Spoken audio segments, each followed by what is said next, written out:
The curtains are drawn tight. Lowe's Angels, 1934. Late afternoon light presses against the heavy fabric but never enters the suite. Inside the Biltmore Hotel, the air smells faintly of cigar smoke and furniture polish. A long mahogany table divides the room, no secretaries, no assistants, just men who decide what the world sees. Louis B. Mayer sits forward in his chair, thick hands folded, eyes fixed on the man across from him. Jack Warner leans back but not comfortably.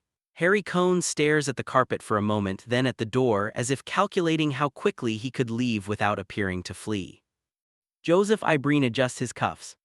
He does not look powerful, he looks tidy, controlled. A former newspaperman with careful hair and a careful suit, his voice when he finally speaks is almost conversational. "I believe we can solve this quietly," he says. No one interrupts him. On the table in front of him is a single typed page. He does not slide it dramatically, he does not tap it for emphasis. He simply places his fingertips on the corner and turns it slightly so that Mayer can read the first line. The paper represents something none of these men can afford to test. Outside this room, Hollywood still believes it owns America's imagination. The Depression has battered banks, farms, railroads, but theaters are full. People still line up in Kansas, Ohio, Georgia. For 90 minutes, they forget everything. And these men supply that forgetfulness. They build stars from nothing. They bury scandals before the ink dries. They decide who works, who disappears, who marries, who divorces, who never speaks again. They are not used to being told no. Joseph Breen does not raise his voice. He does not threaten. He simply explains in precise language that the production code will now be enforced in full. Not suggested. Not negotiated. Enforced. The room does not react at first. Mayer's jaw tightens slightly. Warner's fingers stop drumming the table. Cohn shifts in his chair, leather creaking too loudly in the silence. Breen continues. "If the code is violated," he says evenly, "pictures will not receive approval. Without approval, they will not be exhibited." He lets that sit. Everyone in the room understands what that means. America is not one audience. It is hundreds of local boards, religious groups, Catholic organizations mobilizing boycotts, city councils eager to prove moral backbone. A film without approval can be cut to pieces or barred entirely. Breen is not holding a weapon. He is holding distribution. He looks at Mayer first. The MGM chief's expression barely changes, but his eyes sharpen. Mayer built his empire on polish, prestige, clean fantasy. He has always claimed moral superiority over the more reckless studios. But even he knows what's at stake. Because the films making the most money right now are not clean. They are sharp, fast, suggestive, gangsters with charm, women with hunger, dialogue that dances right up to the edge of indecency and winks. Audiences love it. And Breen is telling them it ends now. Warner leans forward slightly. "What exactly are you proposing?" he asks, tone carefully neutral. Breen does not look at him immediately. That is deliberate. He straightens the paper again. "No more sympathy for criminals," he says calmly. "No explicit references to sexual relationships outside marriage, no ridicule of the clergy, no excessive or lustful kissing, no miscegenation, no profanity even in implication." Each phrase lands softly. Each phrase removes a layer of what has been selling tickets. Cohn lets out a short breath through his nose, not a laugh, not quite frustration, just calculation. Because this is not about art. It is about control. And for the first time in years, someone else is asserting it. Breen's authority does not come from police, it comes from pressure. The Catholic Legion of Decency has been organizing quietly, parish by parish, pledge by pledge, millions promising to avoid immoral films. A coordinated boycott could cripple revenue in entire regions. Breen represents that threat. But he never says the word boycott. He doesn't need to. He looks around the table, measuring the silence. "I assure you," he adds almost gently, "this will protect the industry." Protect. That word hangs heavier than the rest. Protect from what? From government intervention, from federal censorship, from moral panic turning into legislation. From Washington deciding that Hollywood cannot regulate itself. The Moguls understand politics, they survived Wall Street's collapse, they know when the tide shifts. But they are not used to being cornered in their own city. Mayer's voice when it comes is low. And if we disagree? It is not a challenge, it is a test. Breen meets his eyes for a long moment. Then your pictures will not be approved. No emphasis, no smile, just certainty. The room stills completely. Because Breen is not bluffing. Earlier that year, several cities had already begun banning films outright. Baby face, red-headed woman, gangster pictures accused of glamorizing violence. The headlines were turning, clergy were speaking from pulpits. The public mood was shifting from fascination to suspicion. And if that suspicion became law, the studios would lose far more than risque dialogue. They could lose autonomy. Warner glances at Mayer, Cohn watches Warner, a silent chain of eye contact. No one wants to be the first to yield. But no one wants to be the first to defy him either. Breen adjusts his tie. There will be an office, he continues. Scripts submitted in advance, completed films reviewed before release, cuts required where necessary. Scripts in advance. That is the quiet earthquake. It means oversight before a single frame is shot. It means storylines altered at conception. It means endings rewritten to ensure criminals suffer and virtue prevails. It means the illusion of danger without the danger. The illusion of desire without the heat. Mayer's fingers press into the table. He knows what audiences crave, he knows how quickly tastes shift. If the films become dull, attendance drops. If attendance drops, stockholders panic, contracts collapse. But if Catholic parishes organize nationwide condemnation, attendance drops faster. This is not a moral argument. It is arithmetic. Breen senses the hesitation. He offers one final sentence. We would prefer your cooperation. Prefer. The implication is obvious. Cooperation keeps this internal, refusal invites outside forces. Government hearings. National scrutiny. Federal censorship boards. The men in this room have built kingdoms out of fragile illusions, stars who cannot age, romance that cannot be questioned, power maintained through image. Now the image itself is being regulated. Warner clears his throat. So you're telling us, he says carefully, that from now on you decide what America sees. Breen pauses. A smaller man might rush to soften that. He does not.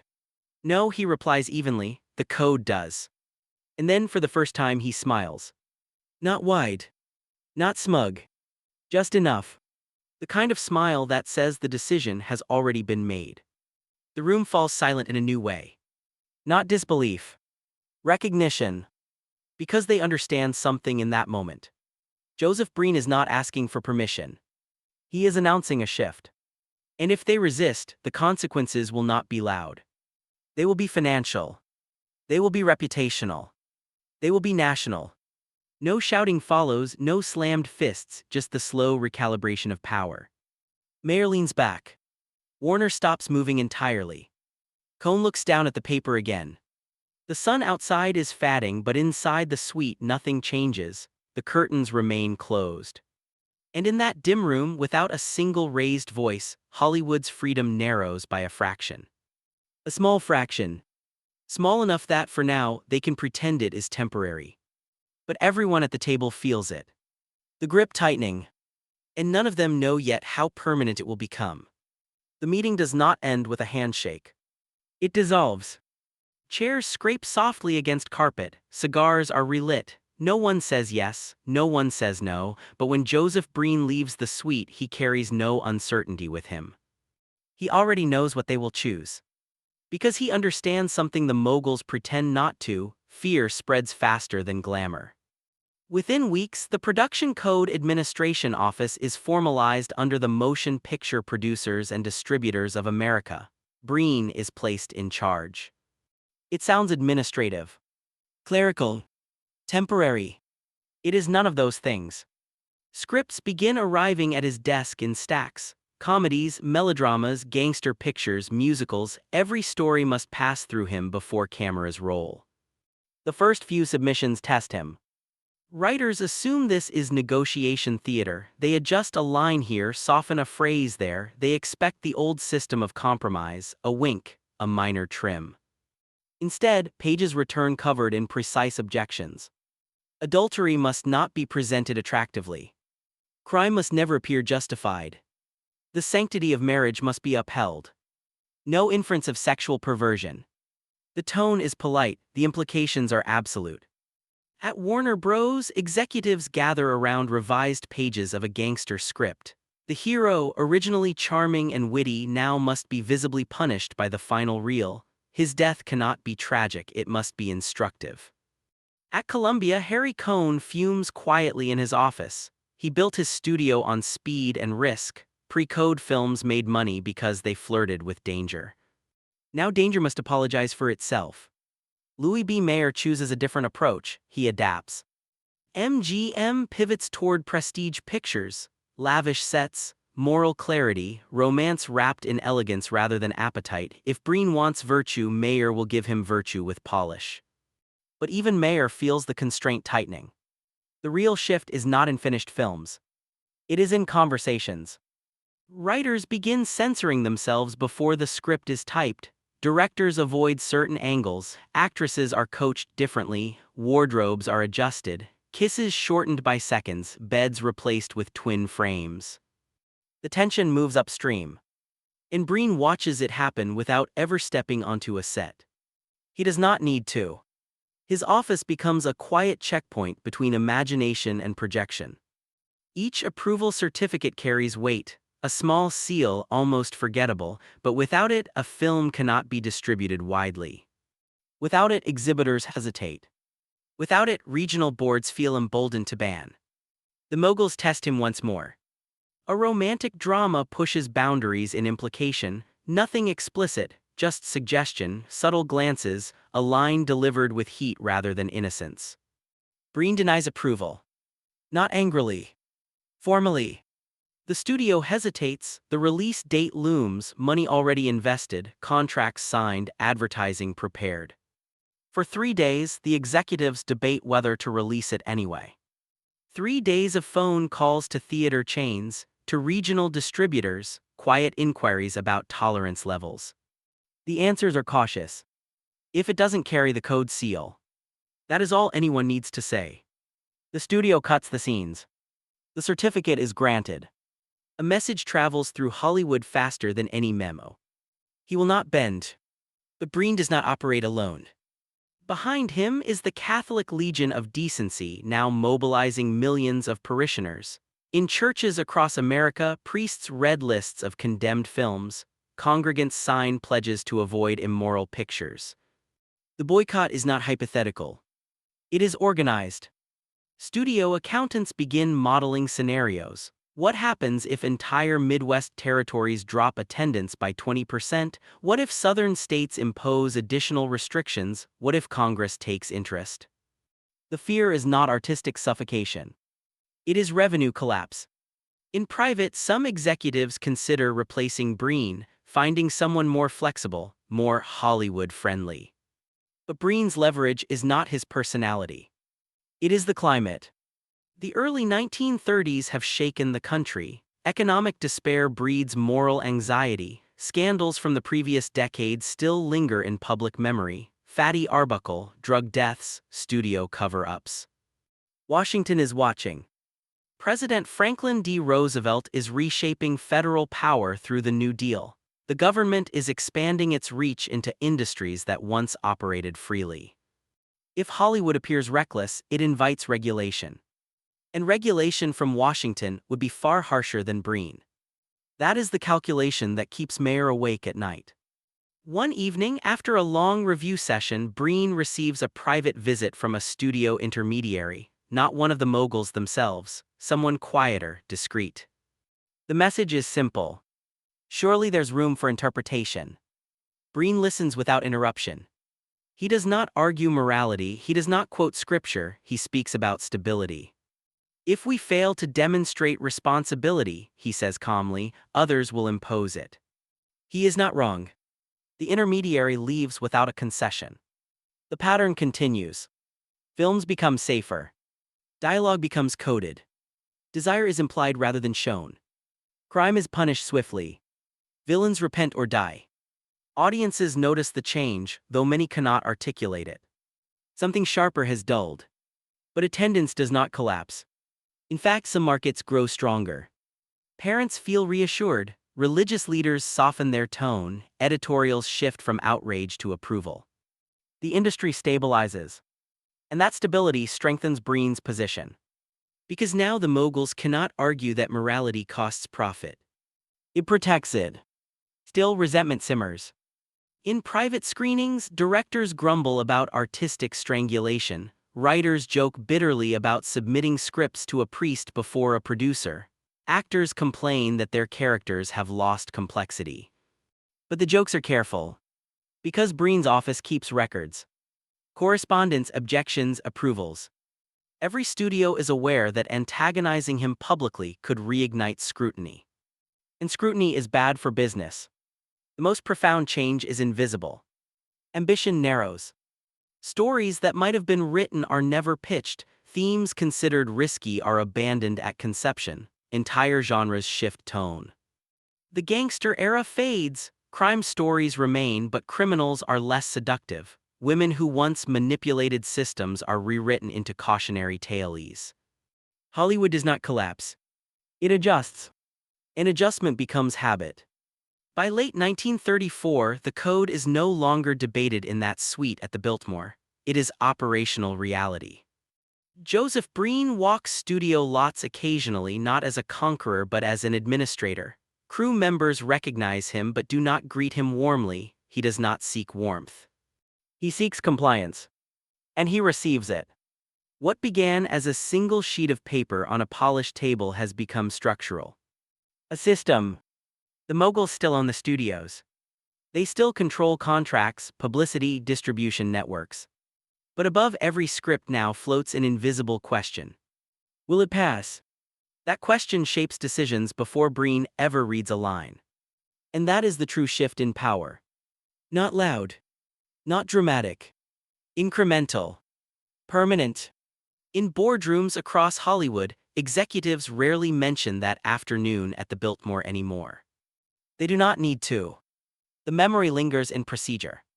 In caution. In the way conversations pause when someone suggests pushing a boundary. Because they all remember the smile.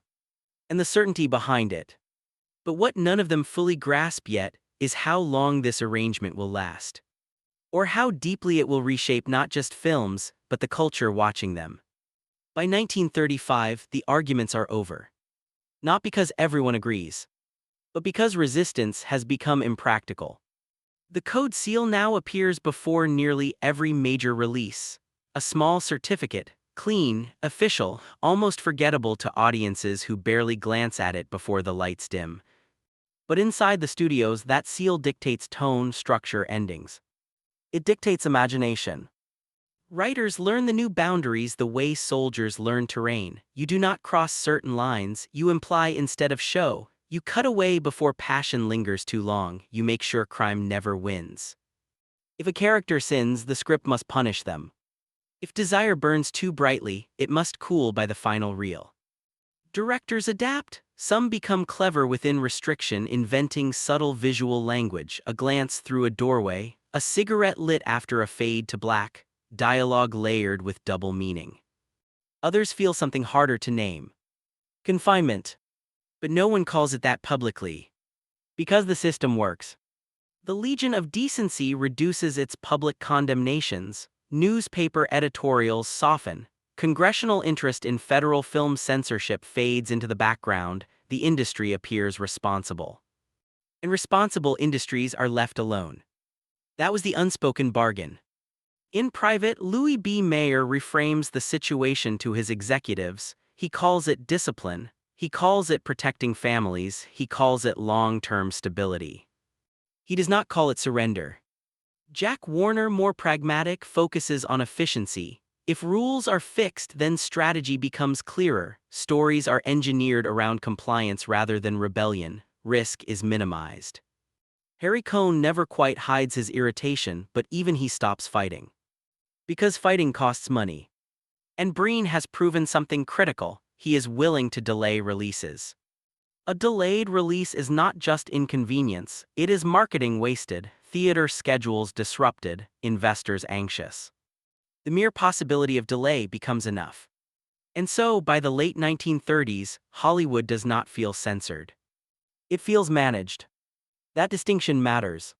Censorship implies visible force: a cut, a ban, a public scandal. Management is quieter. A suggestion during script stage, a note about tone, a recommendation that a character's punishment be more explicit, a reminder that audiences must not sympathize too deeply with moral ambiguity. The shifts are incremental, but they accumulate. Consider the gangster films of the early 1930s: James Cagney's Swagger, Edward G. Robinson's Menace. Audiences thrilled at their rise even if the fall was inevitable. After Breen's enforcement, the rise becomes shorter, the moral lesson clearer. Crime no longer glimmers with possibility, it becomes a warning from the beginning. Or take female characters. Before 1934, women in certain films maneuvered through society with autonomy that unsettled conservative critics. They desired openly, they manipulated power, they left marriages. After enforcement, complexity narrows, independence is tempered, sexual agency becomes coded or redirected. The audience adjusts gradually. A generation grows up on stories that resolve neatly, morality reinforced, order restored. It feels normal. That is the quietest victory of all. Joseph Breen never becomes a celebrity. He is not photographed on red carpets. He does not appear in gossip columns. His power lives in memos and approvals. Yet studio heads continue to treat him with careful deference. When disputes arise, they are handled privately. Voices remain low, letters remain formal. Because the memory of 1934 lingers. They remember the alternative. Federal boards, public hearings, politicians seeking easy applause by condemning Hollywood excess. In many ways, Breen becomes a shield. A controlled firewall between creative chaos and political appetite. And that is the complexity no one admits publicly. He restricts them, but he also protects them. Through the late 1930s and into the 1940s, the code shapes genres. Film noir emerges within constraint, its darkness psychological rather than explicit.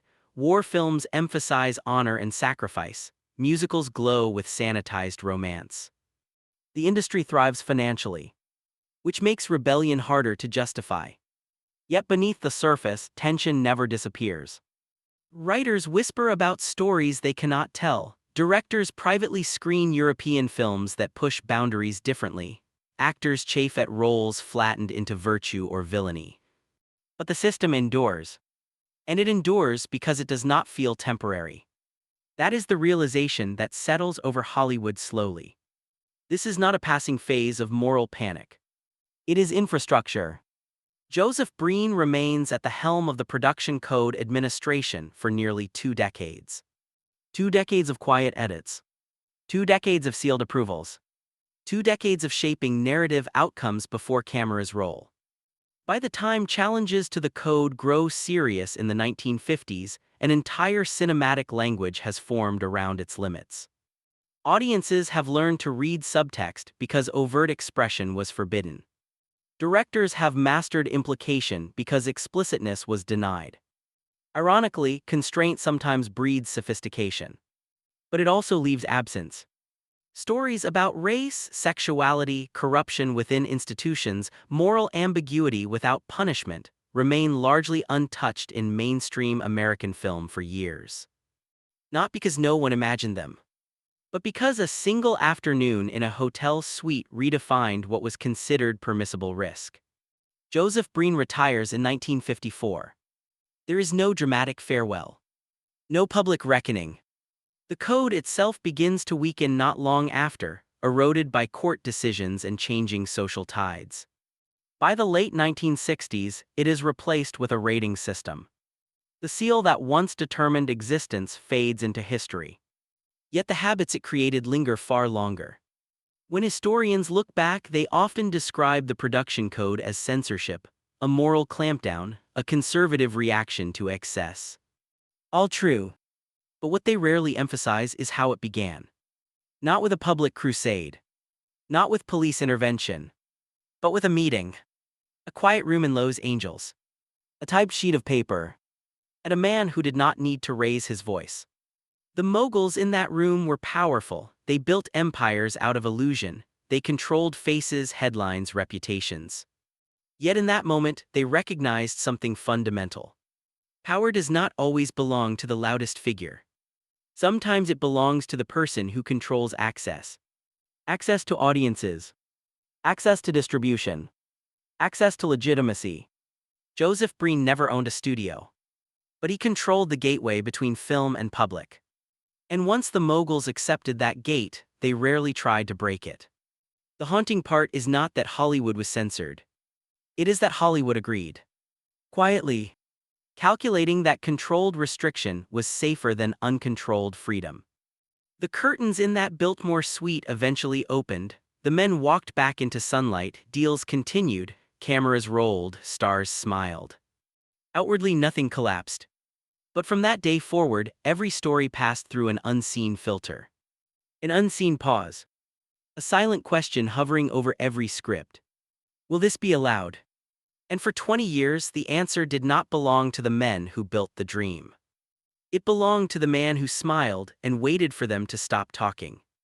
The industry moved on. The seal disappeared. But the memory of how easily power shifted in that room remains a quiet lesson in Hollywood history. Control rarely arrives with noise.